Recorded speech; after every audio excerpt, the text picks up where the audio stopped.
Aimez-vous comme moi je vous ai aimé. Mes enfants, ma conquête et ma gloire, la paix soit à vous.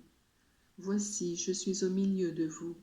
Je suis votre divin souverain, désireux de vous avoir auprès de moi pour vous faire le don de ma grâce. Je suis roi de droit, mais je désire que mes créatures me servent par amour. Me servir, c'est vie et grâce, et celui qui se déclare mon sujet est au même instant enrichi des dons spirituels dont il a besoin. Il faut avoir la foi.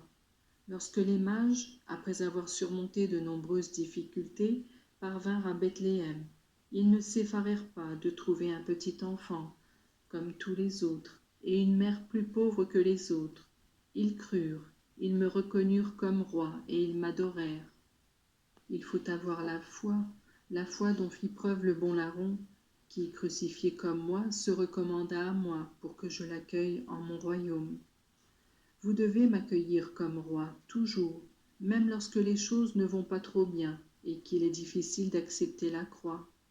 Les habitants de Jérusalem, qui me virent passer le long de leurs rues, avant ma passion m'acclamèrent comme roi. Ils pensaient que j'étais un roi de la terre, et c'est volontiers qu'ils m'auraient voulu pour leur souverain, car j'avais accompli de nombreux miracles et multiplié les pains et les poissons. Leur foi n'était pas telle qu'elle devait être.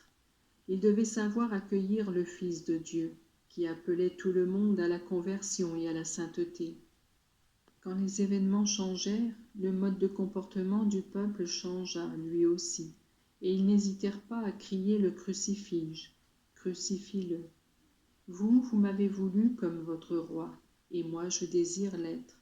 Vous devez m'accueillir avec foi, même s'il peut être inconfortable d'accepter un roi crucifié, un roi qui vous invite à combattre vos mauvaises inclinations, vos défauts, et à vivre en leur entier sa loi et sa doctrine. Lorsque Pilate m'accusa de vouloir me faire roi, je ne le niai pas, bien plus, je proclamai ma royauté. Dieu le Père l'avait déjà confirmé, et moi-même, qui accomplissais tout dans l'obéissance au Père, j'avais enseigné à prier, afin que vînt et s'étendît le royaume de Dieu dans le monde. Des millions de chrétiens répètent journellement dans le Notre Père l'invocation « Que ton règne vienne ». Ce règne souhaité, il faut l'étendre par la prière, mais aussi par l'action. Il y a ceux qui travaillent dans ce but en première ligne, et ce sont les appelés à une vocation particulière. Mais lorsque je dis que la moisson est abondante et que les ouvriers sont peu nombreux, je voulus inviter tout le monde à travailler au milieu de cette moisson abondante que sont les âmes, afin de faire partager à toutes le royaume. Cette invitation aimante et pleine d'insistance, je l'adresse encore à tout le monde. Vous avez un drapeau à défendre, votre foi. Je vous ai donné les armes, les sacrements, la prière et la mortification. Vous avez une loi universelle qui est l'amour de Dieu et du prochain. Qui voudra déserter les rangs? Qui voudra me refuser l'identité royale et refuser son action? Vous voyez comme le monde est dans de mauvaises conditions. Les ennemis attaquent mon Église, ma très douce épouse, et ils détruisent le manteau royal qui la revêt. Vous voyez les luttes acharnées que le démon va déchaînant partout, et combien de collaborateurs il trouve en tout domaine. Il est nécessaire que vous vous proclamiez mes soldats à visage découvert, et que vous n'avez pas honte de moi, si vous ne voulez pas devenir les victimes des embûches de l'ennemi. Le royaume sur cette terre est une préparation au royaume éternel. Là, vous aurez la palme de la victoire. Là, vous serez jugé d'après vos œuvres et récompensé de manière royale. Mais vous n'avez pas de temps à perdre. Vous ne pouvez que me suivre dans ce combat incessant pour réagir contre le mal et porter en tout lieu la flamme de l'amour. Je vous ai dit qu'au jugement dernier, il y aura la grande séparation entre les saints et les réprouvés. Mais qui seront les saints? Ce seront ceux qui, à l'exemple et à la suite de leur roi, auront exercé la charité, d'abord envers Dieu et ensuite envers leurs frères.